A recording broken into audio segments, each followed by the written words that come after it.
Chicken biryani. যেই বাচ্চারা মশলার প্যাকেট দিয়ে বিরিয়ানি রান্না করে খাওয়ালে সমস্যা হয়, কিন্তু বিরিয়ানি পছন্দ করে, খেতে পারে না, তাদের জন্য আজকের এই রেসিপিটি। প্যাকেটের মশলা ছাড়াই আমি বিরিয়ানি রান্না করে দেখাবো।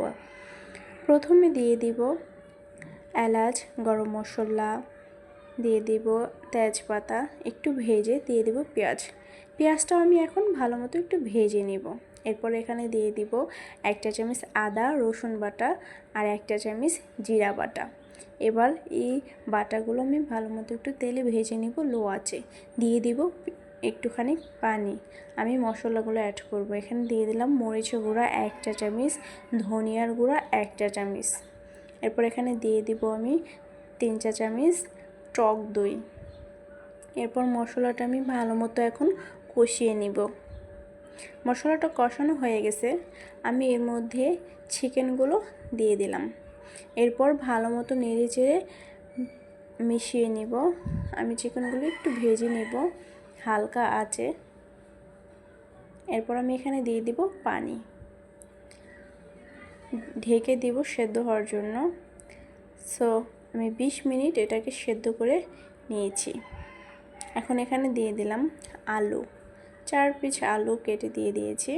আমার বাচ্চা আলু খেতে খুব পছন্দ করে, না হয় দিতাম না, আপনারাও নাও দিতে পারেন, এটা অপশনাল। সো আমি এটা ভালো মতো পানিটা শুকিয়ে আলুটা মাংসটা দুটোটা সেদ্ধ হয়ে গেছে, মাংসটা কষিয়ে নেব ভালো মতো।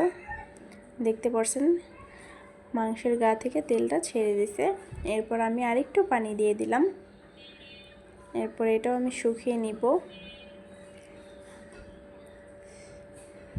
মাংসটাও হয়ে গেছে, এর মধ্যে দিয়ে দিব আমি পোলাও চাল। এখানে আমি হাফ কেজি পোলাও চাল নিয়েছি, ধুয়ে আরও 20 মিনিট আগে পোলাও চালটা রেখে দিয়েছিলাম। এরপর ভালো মতো নেড়ে চেড়ে আমি মিশিয়ে দিব। চালটা একটু ভেজে নিব লো আঁচে।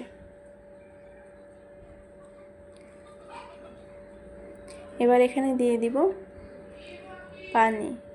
আমি যেহেতু আধা কেজি চাউল নিয়েছি, সো 2 কাপ হয়েছে, 2 কাপ থেকে আমি 3 কাপ পানি দিছি, 1 কাপে 1.5 কাপ করে। এরপর আমি ঢেকে দিব। আগে দিয়ে দিব কাঁচামরিচ, তারপর দিয়ে দেব গাজর। আমি এখানে লবণ দিয়েছি কিন্তু এটা স্কিপ হয়ে গেছে, তো আমি ঢেকে একটু জাল করে নিলাম। এরপর পোলাও চালের পানিটা আমি শুকিয়ে ফেলবো। সো শুকিয়ে গেছে, এবার এটাকে আমি দমে দিয়ে ফেলবো। একবারে লো আঁচে আমি এটা দম করে দিলাম।